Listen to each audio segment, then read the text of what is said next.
A good warning was given by my colleague at the Campaign for America's Future, also highly acclaimed historian and author Rick Perlstein. His book Nixon Land was on many top 10 lists for nonfiction books this year. He wrote an article for both the American Prospect and he talked about at ourfuture.org earlier in the year about the need for a liberal shock doctrine. There's a lot of talk about the shock doctrine after Naomi Klein's book of that name, how conservatives and corporations use crises to push through conservative policies that have no relevance to the crises at hand and of course, often make them worse. Perlstein was saying that we need to appropriate that strategy in the name of good, that we're in a crisis situation. This is an opportunity to do all the things that we've always felt would make our economy stronger because now the situation is more pressing than ever. But Rick talks about how FDR did that, how LBJ did that. You know, there are examples when there have been these windows of liberal progressive opportunity that great leaders have stepped into. But he also noted a time when that didn't work out so well. And this is from Rick Perlstein writing in the American Prospect, talking about the Jimmy Carter administration. In retrospect, of course, we remember how badly Carter mishandled the job of pushing his own legislative agenda. He couldn't work with Congress. He alienated key Democratic constituencies. Maybe such deficiencies won't hobble Barack Obama, who appears an infinitely more skilled politician. But despite his skill, Obama will not be able to avoid the fact that the right also learned from the early years of FDR and LBJ. They know the lessons in their bones. Strike hard and fast by any means necessary to degrade a popular new Democratic president's capability to pass anything big right away. Because when something is passed, it might never go away. Carter started out with a bang, just as FDR and LBJ would have counseled. He immediately proposed, as Sean Wilentz records in his book, The Age of Reagan, quote, an enormously ambitious legislative agenda on matters ranging from national energy policy to streamlining the federal government.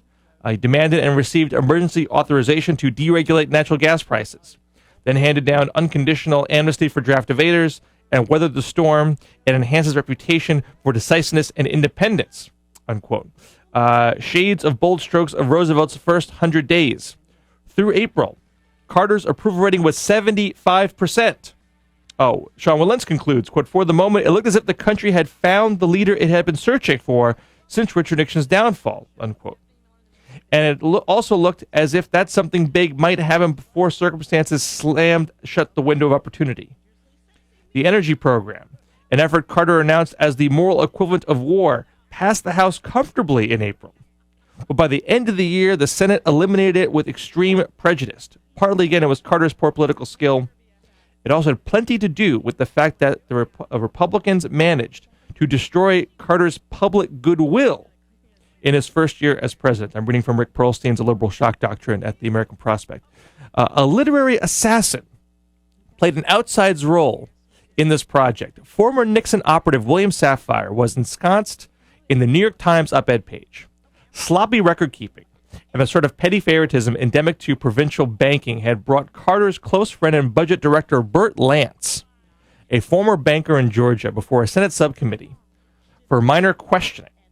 Safire raised a series of where there's smoke there must be fire insinuations.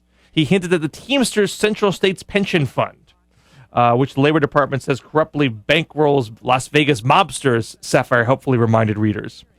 Played a role, along with, of course, the Chicago Democratic machine and Arabs. Safire penned 8 Lance columns over the next 4 months, sometimes twice a week. He repeated the original charges, dropping ones others debunked, ever implying that the charges still be mentioned when the only ones he had made were the ones all along, counting on the public's short memory to cover the fact that his original case was falling apart. Most often, his columns baited reporters. Why were they refusing to investigate Lance like they had hounded past Republicans? More cunningly, Safire larded the columns with less than subliminal linguistic references to Watergate. Lancegate, he implied, was exactly the same. He even declared a memo by the manufacturers of Hanover Trust was the smoking gun. Readers were counted on to vaguely recall that the smoking gun tape that had brought Nixon down 2 years earlier also involved the derailing of an FBI investigation.